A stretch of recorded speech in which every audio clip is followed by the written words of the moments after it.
Hola, buenas noches con todos. Somos estudiantes de la Universidad Estatal Península de Santa Elena, carrera de Educación Inicial. Cursamos el octavo semestre. La materia que venimos a representar el día de hoy es del docente Clever Lor Zambrano, de la asignatura Legislación Educativa y Políticas de Desarrollo Infantil.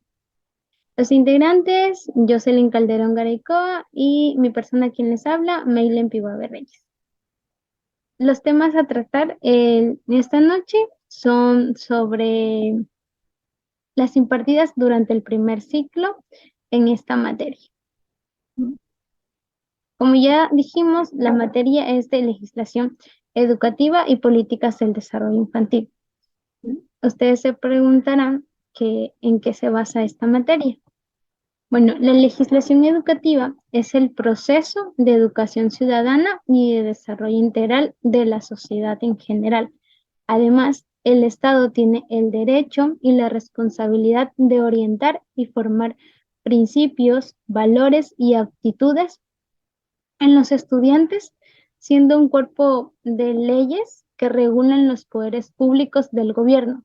Esto constituye a todas las labores, tanto lo administrativo como lo pedagógico, como una visión holística de dirigir su atención a los reglamentos actuales mediante la actualización de gestiones en referencia a la parte legal de la educación, influyendo en todo el proceso educativo, considerando a toda la comunidad educativa que debe regirse de leyes, reglamentos que se establecen dentro de la institución. Es holístico porque abarca todo, desde lo pedagógico hasta lo administrativo, porque solo así se va a llegar al cumplimiento de las leyes.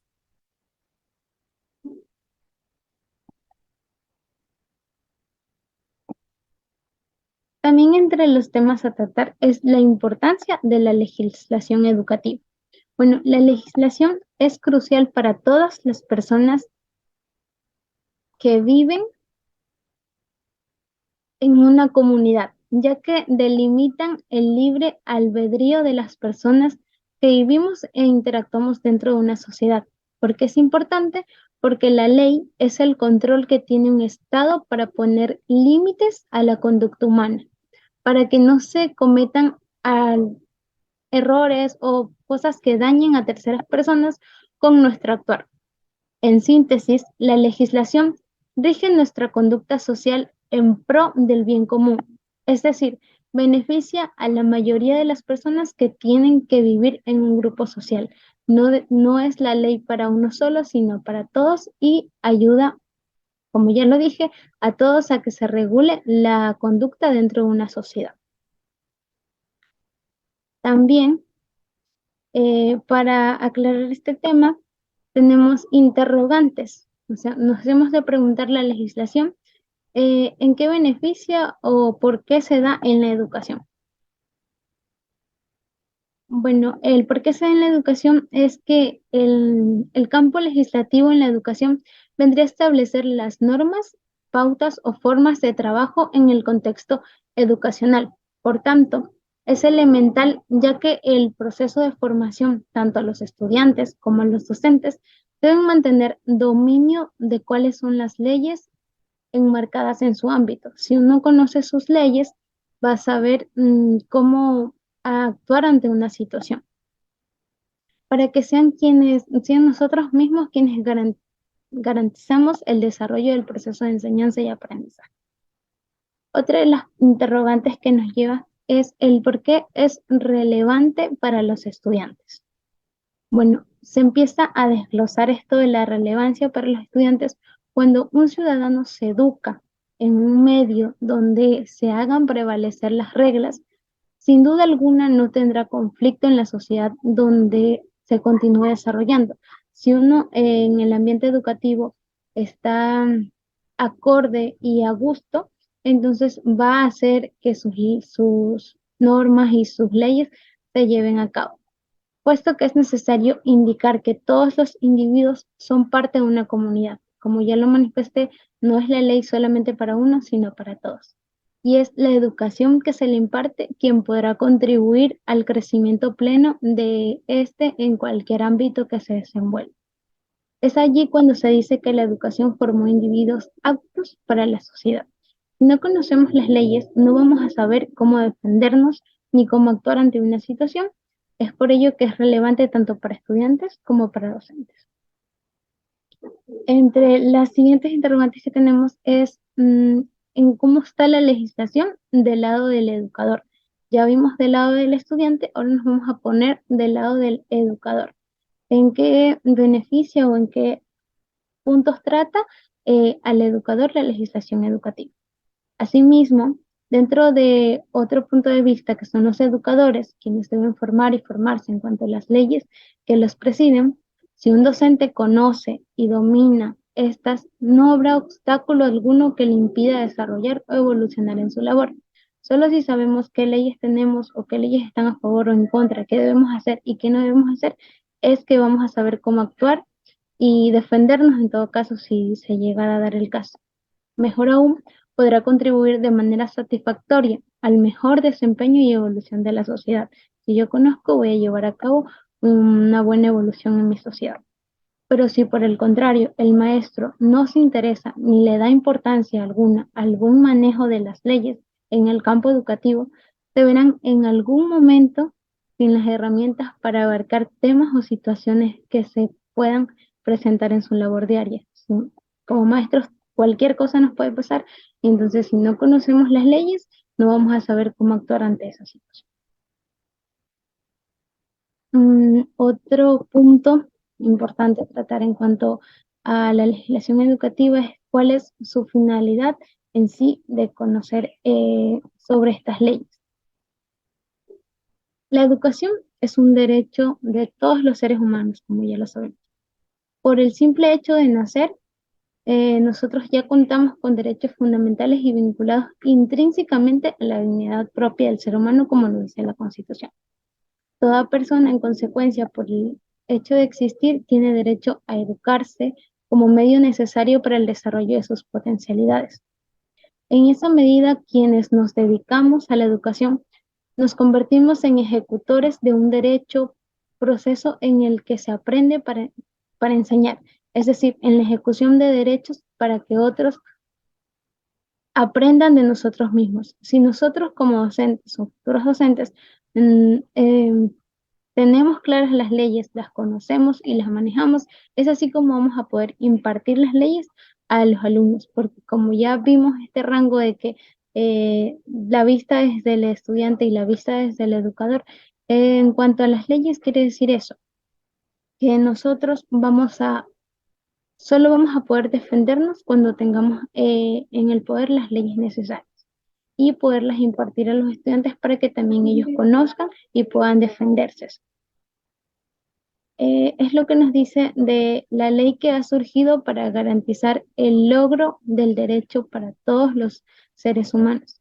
Se puede decir que una vez que los pueblos se pusieron de acuerdo en que la educación verdaderamente es un derecho, surgió la pregunta sobre el cómo se puede cumplir ese derecho. ¿Por parte de quién? ¿Dirigido a quién? ¿En qué momento y de qué manera? Para ir desde lo universal a lo local, se puede decir que la legislación educativa surge en la Declaración Universal de los Derechos Humanos, en donde está el derecho a la educación en la Asamblea General de las Naciones Unidas. Una vez está claro que es un derecho, cada país miembro está en la obligación de reclamar dicho derecho. Esto en cuanto a las jerarquías, que ya se le explicará mi compañera a continuación.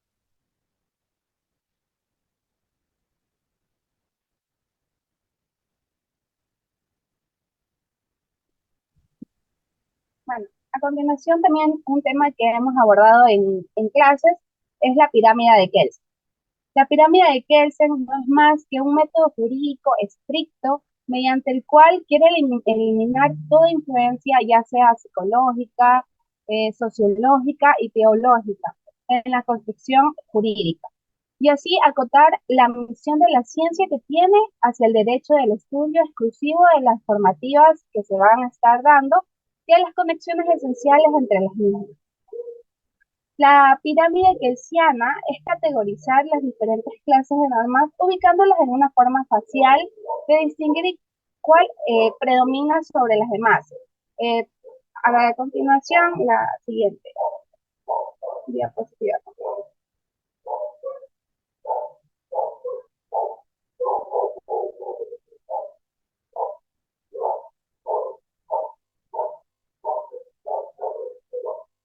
Por ejemplo, aquí tenemos lo que es la Constitución, la ley, las leyes que son las leyes ordinarias y los decretos de leyes, tenemos los reglamentos y ordenanzas y tenemos las sentencias. Ya, esta pirámide kelsiana representa gráficamente la idea del sistema jurídico escalonado. De acuerdo con Kelsen, el sistema no es otra cosa que la forma en la que se relacionan en conjunto de normas jurídicas y la principal forma que tienen en relacionarse las mismas, dentro ya sea de un sistema o sobre la base del principio de la jerarquía que se vaya a estar llevando. No es más que en sí las normas que van componiendo un sistema jurídico que se van relacionando con otras de acuerdo con el mismo principio que van obteniendo las demás y de esta manera no perjudicar el orden que la pirámide lleva. También algo importante y es que en el artículo 133, perdón, eh, está en la Constitución que las leyes del Congreso de la Unión que mandan de ellas y todos los tratados que estén de acuerdo con las mismas van a estar anualmente celebrando, ya que el presidente de la República, en este caso ya sea en aquí Ecuador, con aprobación obviamente del Senado, serán la ley suprema de toda la Unión. Asimismo, los jueces de cada estado se arreglarán a dicha constitución, ya sean también las leyes y los tratados. A pesar de las disposiciones en contrario que puedan haber en la constitución o leyes del estado, cuanto más nos acercamos a la base de la pirámide, el escalón es más ancho. Es decir, hay un mayor número de normas jurídicas, así el escalón superior es ya sea el más pequeño. Pues la Constitución solo hay una, el escalón por debajo es más ancho porque hay y tiene que haber igualdad. Esto quiere decir que la Constitución tiene que llevar a cabo todas las leyes y reglamentos de las mismas, pues, ¿no? No deben dejar pasar una que no, por ejemplo, algún reglamento en el cual no haya pasado por debajo de la pirámide de Kelsen.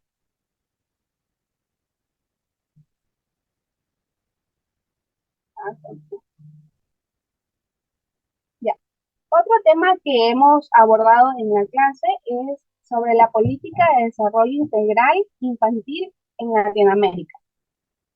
Bueno, este realmente es un tema eh, muy amplio, ya que la atención en los primeros años de vida, desde la gestación, el nacimiento hasta el crecimiento, que se constituye hoy por hoy, es una de las prioridades y es uno y es un y es el alto índice y el impacto para el desarrollo pleno y armonioso del ser humano.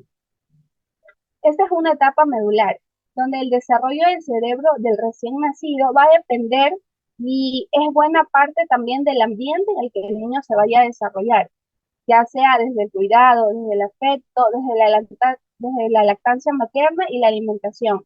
Esos son factores que inciden de manera directa en las conexiones que se originan en el cerebro del recién nacido. Si el infante recibe un cuidado adecuado y amoroso, estará en condiciones para un efectivo proceso de aprendizaje escolar y sin duda para una vida futura. Caso contrario, si el niño pues no lleva una alimentación adecuada, si tiene problemas en el hogar desde muy pequeño, pues tal vez este déficit que el niño va a ir teniendo se va a ir observando en el aprendizaje que va a estar llevando.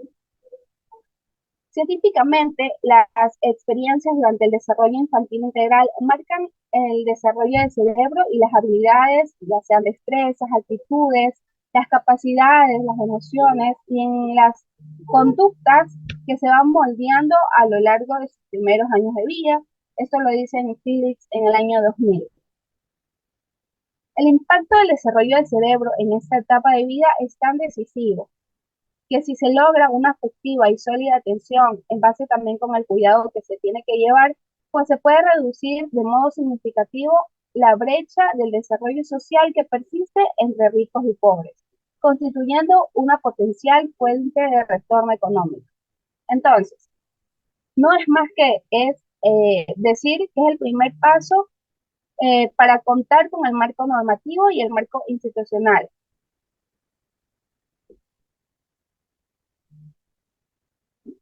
Seguidamente, esto va a requerir la para formular ya sea la política pública por parte de las autoridades. En este caso, tenemos a la rectora de la institución en consulta también con el Ministerio del Sector Social y de Infancia, la Secretaría Nacional de Planificación y de Desarrollo. Este proceso también de construcción de la política ha implicado sobre todo la participación de distintos niveles del Estado y de la sociedad civil también, situando el tema de desarrollo infantil integral como prioridad pública. Este carácter de política no es más que ayudar a los más necesitados, en este caso de que tal vez por situaciones económicas o de pobreza extrema no requieran esos cuidados prenatales que tiene que llevar el niño, ya como lo hemos dicho desde el vientre, para que el niño cuando ya vaya al sistema escolar pues pueda rendir con todos los aprendizajes o con todas las condiciones que realmente se necesiten. También va a pesar mucho la responsabilidad que tiene aquí la familia para que el niño o la niña pueda adaptarse ya sea a la comunidad y a la sociedad en general. Otro tema también que ya está aquí presente en las diapositivas y es algo que también influye mucho en esto de el desarrollo infantil, es el marco global de desarrollo infantil integral.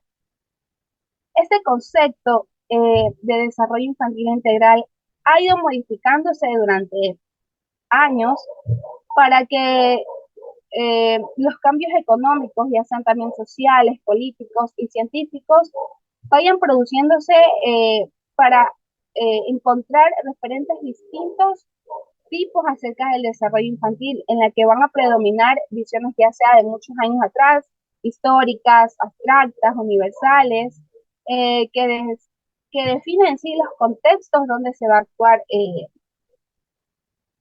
en estos casos.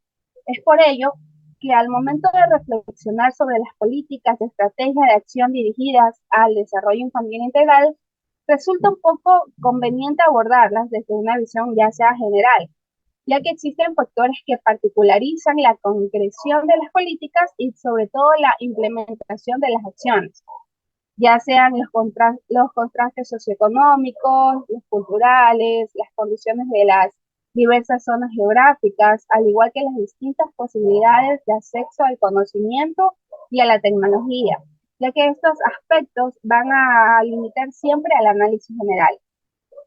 Actualmente, muchas naciones del mundo, no solo hablando específicamente de Ecuador, tienen políticas nacionales de atención a la infancia y servicios regulados. Y generalmente también estos servicios están relacionados con la educación preescolar, que viene a ser lo más importante, que es la nutrición para los infantes y los programas de salubridad, ya que esto realmente es un tema que abarca e influye mucho en las primeras etapas de los niños al momento de iniciar su educación. En América Latina, las políticas oficiales para la atención infantil comienzan a adaptarse a mediados de las décadas de los 60 y de los 70. Algunos desarrollaron programas integrados de atención infantil, que incluía la salud, que incluía la nutrición que incluía la educación inicial. La visión que tiene este marco global no es más que la integralidad en la planificación de la política de desarrollo infantil, que esto va a adoptar esto es por sectores, ¿verdad? Y no es más que busca que los niños puedan adaptarse y puedan llegar a estos centros educativos para que puedan tener un desarrollo fabuloso en este caso, ya sea también al lado de, obviamente, sus representantes, que en este caso vendría a ser, pues, su mamá o su papá quien en este caso lo vaya a representar. El desarrollo infantil integral eh, no es más que el resultado de un proceso educativo de calidad que va a propiciar de manera equitativa e integradora el alcance de nivel de desarrollo en diferentes ámbitos, como tenemos la vinculación emocional y social, la exploración del cuerpo, la motricidad, la manifestación del lenguaje verbal y no verbal, descubriendo del medio natural y el cultural.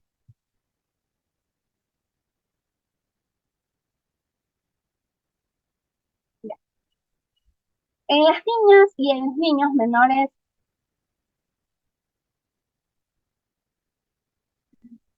a ver, también en las niñas, como decía, en las niñas y en los niños menores a 3 años de edad, el desarrollo infantil integral es posible gracias a la participación responsable y a la coordinación que va a llevar la familia en este caso.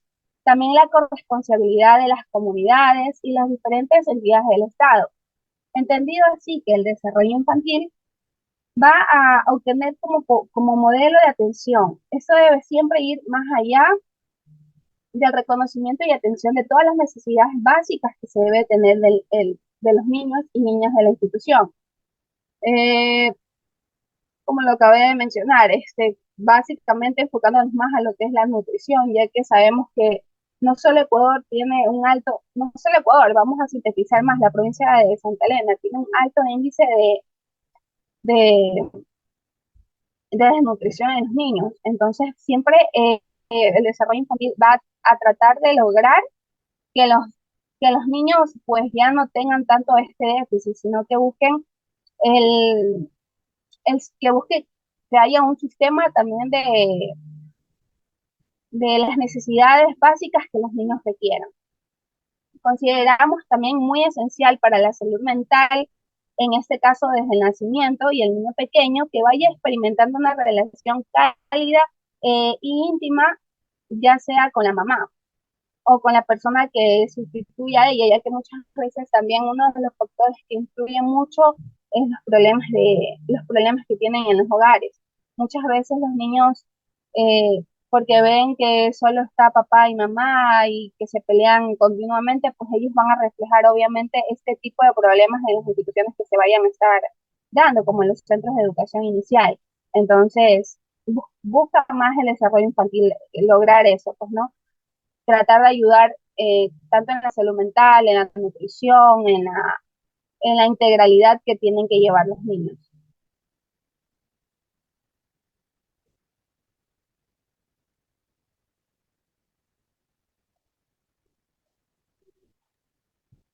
Bueno, siguiendo con los temas tratados en clase, bueno, también vimos el Plan Decenal de Educación de 2016 a 2025. Bueno, este plan decenal constituye em, una propuesta que busca analizar el sistema educativo hasta la actualidad. Como ya lo dijo mi compañera, en esto de los centros infantiles existe déficit en muchos ámbitos. Entonces, lo que busca este plan decenal o lo que buscan muchos de el Código de la Niñez, muchos de los temas que seguimos tratando más adelante es lo que va a llevar a la contribución del bienestar del niño hasta el adolescente, el adulto mayor y todos los que convocamos una sociedad.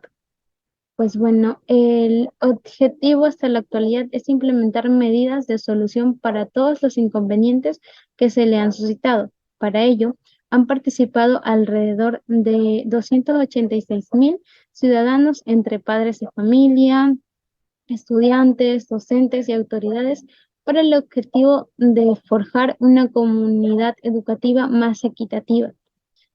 El plan decenal fue hecho por esto que mencioné, en rodeado de personas a las cuales les fue útil la aplicación de este plan, donde implementaron sus ventajas, sus inquietudes, todo lo que tenían en cuanto a educación, en cuanto a diversos temas, y de ahí se armó el plan decenal. El plan decenal ya existía, que era el del 2006 hasta el 2015. En este de aquí hubo cambios. Se detallan que entre los cambios que hubo En primer lugar, el fortalecimiento de la oferta educativa para el sistema en cuanto a educación inicial.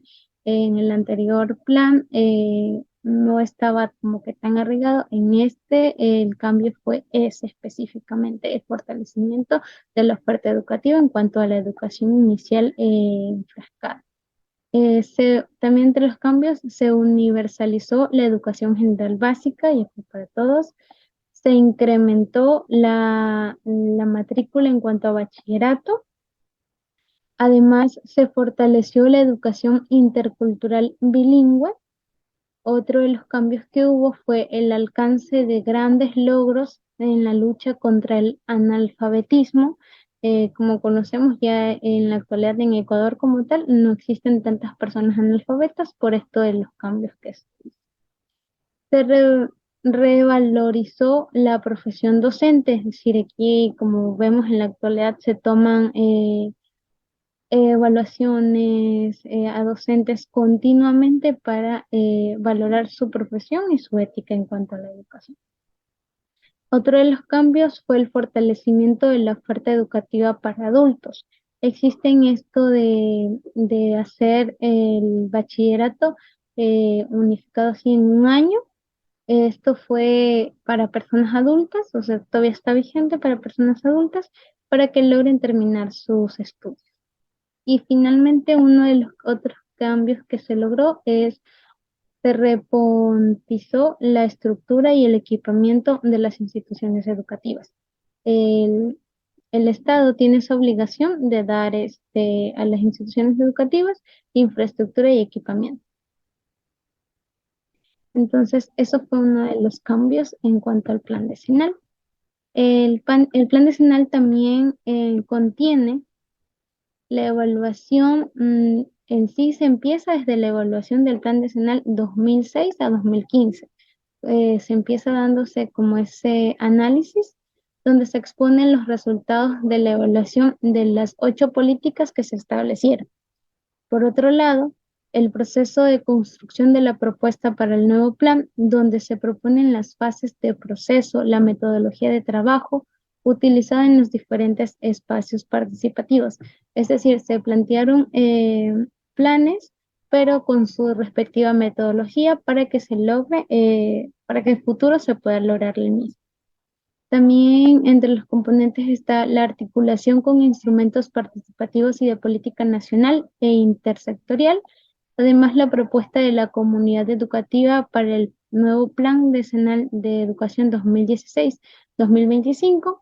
También está el Acuerdo Nacional para la Educación, la propuesta de objetivos, políticas y metas, es decir, el Plan Decenal es de los objetivos, las políticas y las metas que se quieren lograr en el país en cuanto a educación. Priorización del presupuesto para la consecución del Plan Decenal 2016-2025, porque no todo viene del aire ni nada, que hay que hacer presupuesto y solo así se va a poder lograr las metas, los objetivos y las políticas que se plantean en este plan decenal en cuanto a educación. Otro de los temas que vimos mucho y que también hemos abordado casi durante tal vez en el colegio es sobre el Código de Niñez y Adolescencia. Se preguntarán, ¿qué es el Código de la Niñez y de la Adolescencia? No es más que todos los niños, niñas y adolescentes son iguales ante la ley y no serán discriminados por causa de su nacimiento, su nacionalidad, su edad, su sexo, su etnia, su color, su origen social, su idioma, su religión, su filiación, su opinión política, su situación económica, su orientación sexual, su estado de salud, su discapacidad, su diversidad que tenga, ya sea también cultural. Eh, bueno, el Código de la Niñez y la Adolescencia es muy amplio. He escogido ciertos artículos como para, eh, tal vez, de los que más se hablen en este código, y es que en el artículo 6 encontramos la igualdad y la no discriminación. Este artículo nos dice que todos los niños y niñas, adolescentes, van a ser iguales, como ya lo mencionamos, ante la ley, y que sus progenitores, sus representantes o familiares tendrán que hacerse a cargo de estos niños durante hasta que ellos cumplan su mayoría de edad, ¿no? También otro de los temas, otro de los artículos también es que en el artículo 7 nos menciona que los niños y niñas, adolescentes, ya sean indígenas y afroecuatorianos, la ley va a reconocer y va a garantizar el derecho de estos niños de nacionalidades indígenas y afroecuatorianos a desarrollarse de acuerdo a su cultura y en un marco de interculturalidad conforme a lo dispuesto en la Constitución Política de la República, ¿no? Siempre que las prácticas culturales no, eh, no vayan fuera de sus derechos. Otro de los temas importantes que menciona el Código de la Niñez y Adolescencia es sobre los derechos de supervivencia. En el artículo 20 nos dice el derecho a la vida. Los niños, niñas y adolescentes tienen derecho a la vida desde su concepción. Es obligación del Estado, la sociedad y la familia asegurarse por todos los medios a su alcance la supervivencia y el desarrollo que tengan que tener estos niños. Se prohíben los experimentos y las manipulaciones médicas y genéticas desde la fecundación del óvulo hasta el nacimiento de niños, niñas y adolescentes, y la utilización de cualquier técnica o práctica que ponga en peligro su vida o afecte su integridad o desarrollo integral. Este código de niñez y adolescencia, pues no, básicamente lo estamos abordando en nuestro país, ya que ya existen en otros países, pues ya este artículo, pues no, ya no influye mucho en como un código, como tal vez alguna ley que los compare. Y también el artículo 21 da a conocer que los progenitores deben mantener relaciones con ellos. En este caso, con sus hijos, con sus hijas, tienen derecho a conocer tanto al padre como a la madre, que tienen que ser cuidados por ellos y mantener relaciones afectivas permanentes, personales y regularse con cambios de parientes. Este artículo nos dice que, por ejemplo, si una madre pues quiere eh, traer al mundo a su niño, pues a la larga la niña tiene derecho de saber quién es su padre y que conozca a los familiares, obviamente, de del conviviente que fue pues de su mamá, pues, ¿no? Ya que la convivencia va a afectar siempre a los derechos y garantías que tengan los niños. Estos fueron unos de los códigos y de los artículos que vemos y que básicamente siempre son a diario, que sin saber que está en un código, pues los artículos casi diariamente pues los vemos, ya sea en escuelas, en reuniones, en nuestro diario vivir.